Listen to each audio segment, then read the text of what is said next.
नमस्कार। मैं डॉक्टर शैलेंद्र कुमार सिंह, राजकीय महाविद्यालय भद्रोज खान, अल्मोड़ा, उत्तराखंड। आज का हमारा अर्थशास्त्र के अंतर्गत मुख्य विषय है गणितीय अर्थशास्त्र के अंतर्गत लागतों की गणना करना। हम जानते हैं कि लागतें कई प्रकार की होती हैं, जैसे कि कुल लागत, कुल स्थिर लागत, कुल परिवर्तनशील लागत। इसके अलावा औसत लागत, औसत स्थिर लागत, औसत परिवर्तनशील लागत। इसके साथ ही साथ सीमांत लागत, सीमांत परिवर्तनशील लागत। आइए आज हम देखते हैं कि कैसे इन सभी लागतों की गणना की जा सकती है। मान लीजिए हम एक फर्म की स्थापना करते हैं, एक फर्म हम लगाते हैं। मान लीजिए वो फर्म पार्ले जी कंपनी का है। तो इसके लिए हम सबसे पहले भूमि की व्यवस्था करेंगे। इसके साथ ही साथ एक कंपनी या फर्म बनाएंगे। जब हम अपनी भूमि और कंपनी या फर्म की दीवारें, बिल्डिंग्स या मशीनें लगा देते हैं, फिर भी उत्पादन का स्तर क्या होता है? शून्य। क्यों? क्योंकि अभी तक हमने ना तो कच्चा माल लगाया है, ना तो अभी तक हमने श्रमिकों को लगाया है। तो इस प्रकार मान लीजिए एक पार्ले जी कंपनी की भूमि 10 करोड़ रुपए की है, उसकी बिल्डिंग्स 15 करोड़ रुपए की है, उस पर लगने वाली मशीन आपके पास 25 करोड़ की है। तो ये जो हमारी लागत है, क्योंकि इसके बाद भी अभी उत्पादन प्रारंभ नहीं हुआ, इस प्रकार भूमि, फर्म की बिल्डिंग्स और मशीनों की लागत को हम कुल स्थिर लागत कहते हैं।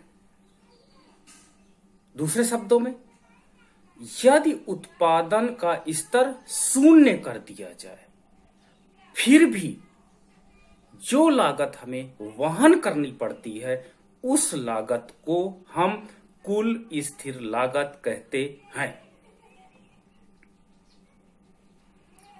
वहीं जब हम पार्ले जी बिस्किट का उत्पादन प्रारंभ करते हैं, तो हमें कुछ लागतें और वहन करनी पड़ती हैं, जैसे कच्चे माल में आटा, चीनी, एडवर्टाइजमेंट कॉस्ट, ट्रांसपोर्टेशन, श्रमिक इत्यादि। जैसे जैसे उत्पादन बढ़ता चला जाता है, वैसे वैसे आटे की डिमांड कंपनी द्वारा, चीनी की डिमांड, श्रमिकों की डिमांड, ट्रांसपोर्ट की डिमांड और एडवर्टाइजमेंट की डिमांड लगातार बढ़ती चली जाती है। इस प्रकार की लागत को, जो उत्पादन बढ़ने के साथ साथ बढ़ती जाती है, इस लागत को हम कुल परिवर्तनशील लागत के नाम से जानते हैं। इसके साथ ही साथ हम जान गए कि कुल स्थिर लागत, जमीन की लागत, फर्म की बिल्डिंग की लागत और मशीनों की लागत, यानी कुल स्थिर लागत प्लस कुल परिवर्तनशील लागत, कच्चे माल की लागत, श्रमिकों की लागत, ट्रांसपोर्ट की लागत, एडवर्टाइजमेंट की लागत, इन दोनों का योग कर दें तो हमें कुल लागत प्राप्त हो जाएगी। अतः टोटल कॉस्ट बराबर total fix cost plus total variable cost. एक हमारा फार्मूला जनरेट हो गया। क्या फार्मूला हुआ? कि किसी फर्म की कुल लागत बराबर टोटल फिक्स कॉस्ट, जो कंपनी स्थापित करने के प्रारंभिक अवस्था में हुई, प्लस कुल परिवर्तनशील लागत, अर्थात टीसी बराबर टीएफसी प्लस टीवीसी, यानी दोनों प्रकार की लागतों को हम योग कर दें तो हमें यह लागत प्राप्त हो जाएगी। इसी के आधार पर अन्य लागतों की हम गणना कर सकते हैं। आइए हम इसे मैथमेटिकल समीकरण के द्वारा बहुत ही सरल शब्दों में सारे फार्मूलास को एक जगह पे रखते हैं और एक उदाहरण के माध्यम से सारी लागतों को आपको निकालना सिखाते हैं। चलिए अब हम कॉस्ट की गणना करते हैं। अर्थशास्त्र के अंतर्गत कॉस्ट एक फर्म की वास्तव में आगतों को लगाने के बाद उनके मूल्य को भुगतान जो करते हैं उसी को लागत के रूप में जानते हैं। हम जानते हैं कि कुल लागत जो होती है वो कुल स्थिर लागत प्लस कुल परिवर्तनशील लागत का योग होती है। कुल लागत, कुल स्थिर लागत का मतलब होता है कि जब अर्थव्यवस्था में उत्पादन का स्तर शून्य हो और फिर भी जो लागत वहन करनी पड़े, इस लागत को हम कुल स्थिर लागत कहते हैं। वहीं कुल परिवर्तनशील लागत उत्पादन बढ़ने के साथ साथ बढ़ती जाती है। दोनों लागतों को योग कर देने पर हमें कुल लागत प्राप्त हो जाती है। यहां पर TFC कुल स्थिर लागत है, total fix cost, total variable cost और टोटल कॉस्ट। अब हम क्या करते हैं, दोनों पक्षों को उत्पादन की इकाइयों से विभाजित करते हैं।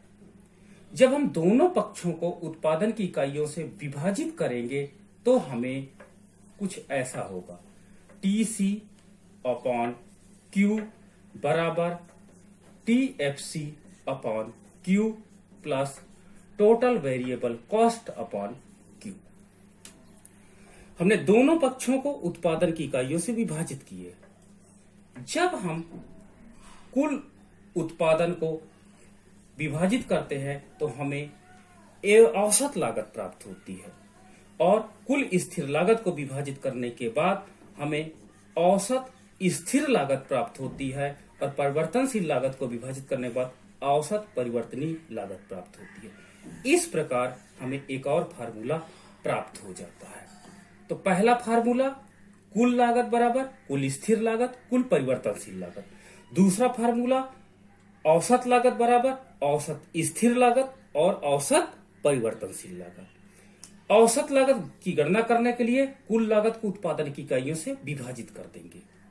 औसत स्थिर लागत की गणना करने के लिए कुल स्थिर लागत को उत्पादन की इकाइयों से विभाजित कर देंगे, हमें ये निकल आएगी। और औसत परिवर्तनशील लागत की गणना करने के लिए कुल स्थिर लागत को उत्पादन की इकाइयों से विभाजित कर देते हैं। अब हम क्या करते हैं, इसी फलन को दोनों पक्षों का अवकलन करने पर DTC अपॉन DQ बराबर DTFC plus DTVC upon DQ, यानी उत्पादन की इकाइयों यानी Q के सापेक्ष हमने इसे डिफरेंशिएट कर दिया दोनों पक्षों को। इसी फलन को, इस फलन को हमने दोनों पक्षों को अवकलन कर दिया तो हमें क्या प्राप्त हुआ, मार्जिनल कॉस्ट। और हम जानते हैं कि स्थिर लागत है और स्थिर लागत का अवकलन सदैव शून्य होगा। कांस्टेंट नंबर का अवकलन सदैव शून्य होता है और स्थिर कुल स्थिर लागत का अवकलन मार्जिनल वेरिएबल कॉस्ट होगा। अतः मार्जिनल कॉस्ट बराबर मार्जिनल वेरिएबल कॉस्ट होगा। इस प्रकार हम ये देख सकते हैं कि एक हमें फार्मूला ये भी प्राप्त हो जाता है। अतः हम ये देख रहे हैं कि मार्जिनल कॉस्ट की गणना करने के लिए टोटल कॉस्ट फंक्शन को उत्पादन की इकाइयों के सापेक्ष यदि हम अवकलन कर देंगे तो मार्जिनल कॉस्ट की गणना हो जाएगी। टोटल फिक्स कॉस्ट की वास्तव में कैलकुलेशन जब करते हैं और जब उसका वास्तव में अवकलन करते हैं तो शून्य प्राप्त होता है। और टोटल वेरिएबल कॉस्ट को जब हम अवकलित करते हैं तो मार्जिनल वेरिएबल कॉस्ट प्राप्त हो जाती है। इस प्रकार सीमांत लागत सीमांत परिवर्तनशील लागत के बराबर होती है। इस प्रकार हमने 1, 2, 3, 4, 5, 6, 7, 8 प्रकार की लागतों की गणना कर सकते हैं। आइए हम इसे एक उदाहरण के माध्यम से और अधिक स्पष्ट कर सकते हैं। यहां पर हमें एक कुल लागत फलन दिया गया है। ये कुल लागत फलन से हमें कुल स्थिर लागत, कुल परिवर्तनशील लागत या औसत लागत, औसत स्थिर लागत और औसत परिवर्तनशील लागत, सीमांत लागत, सीमांत परिवर्तनशील लागत, फलन की गणना करनी है। तो सबसे पहले हमको जब गणना करनी है तो सबसे पहले हम टीएफसी की गणना करेंगे। टीएफसी के लिए हमने कुल लागत फलन में Q का मान 0 रख दिया। क्यों? क्योंकि जब उत्पादन की इकाइयां 0 होती हैं तो जो फर्म को लागत वहन करनी पड़ती है वही टीएफसी होगी। अब जब हमने Q का मान 0 कर दिया तो टीसी बराबर 3 0 की पावर क्यूब 0 की plus 4 0 square plus 40 plus 0 plus 400। यहां पर ये देखते हैं ये सब 0 हो जाएगा। अतः टीएफसी बराबर हमें क्या प्राप्त होता है? अतः टीएफसी बराबर हमें 400 प्राप्त हुआ। अतः फर्म की कुल स्थिर लागत 400 होगी। इसी प्रकार अगली लागत है हमको टीवीसी निकालना। टीवीसी की गणना करना है, हमें टीवीसी निकालना चाहते हैं। तो हम अभी तक देखें टीसी बराबर टीएफसी प्लस टीवीसी था। पहले हमने फार्मूला जो जनरेट किया उसमें देखे। अब हमको ये फलन का मान पता है और इसका मान पता है तो इसका मान निकल आएगा। दूसरे शब्दों में टीवीसी बराबर टीसी माइनस टीएफसी तो भी हम गणना कर सकते हैं। तो टोटल वेरिएबल कॉस्ट की गणना करने के लिए कुल लागत फलन में से कुल स्थिर लागत को घटा देते हैं। तो हमें क्या प्राप्त हो जाता है? 3Q cube plus 4Q square plus 40Q plus 400। TFC का मान हमने क्या निकाला है? 400 माइनस 400। अब देखिए ये 400 कैंसिल हो जाते हैं। अब हमारे पास क्या बचता है? 3Q cube plus 4Q square plus 40Q। ये हमारे पास टोटल वेरिएबल कॉस्ट फंक्शन होगा। अतः टोटल वेरिएबल कॉस्ट फंक्शन की हमने गणना कर दिया। अगर कोई प्रश्न में ये पूछ ले कि यदि उत्पादन की 3 इकाइयों पर उत्पादन कितना होगा तो Q का मान 3 रख दीजिए, आपको total variable cost numeric number के रूप में निकल आएगी। अब इसी लागत फलन द्वारा हमें औसत लागत, सीमांत लागत, औसत स्थिर लागत और तथा औसत परिवर्तनशील लागत की गणना करनी है। तो हम जानते हैं क्या कि AC बराबर TC बाई Q होता है पुराने फार्मूला में, जो इसके पहले अभी स्लाइड से हमने फार्मूले में देखा था।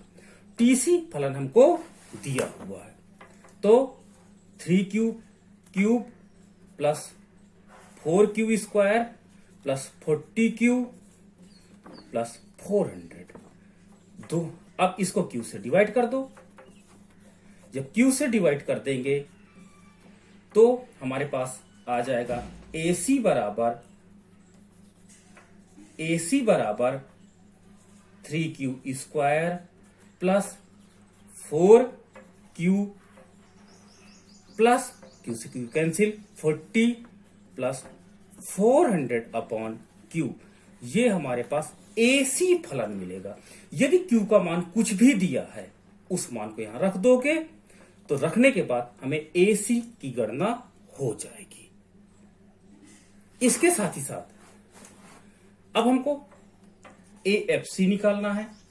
तो हमने पूर्व के फार्मूले में देखा था कि AFC निकालने के लिए TFC टोटल फिक्स कॉस्ट को, औसत स्थिर लागत निकालने के लिए टोटल स्थिर लागत को उत्पादन की इकाइयों से विभाजित कर दीजिए।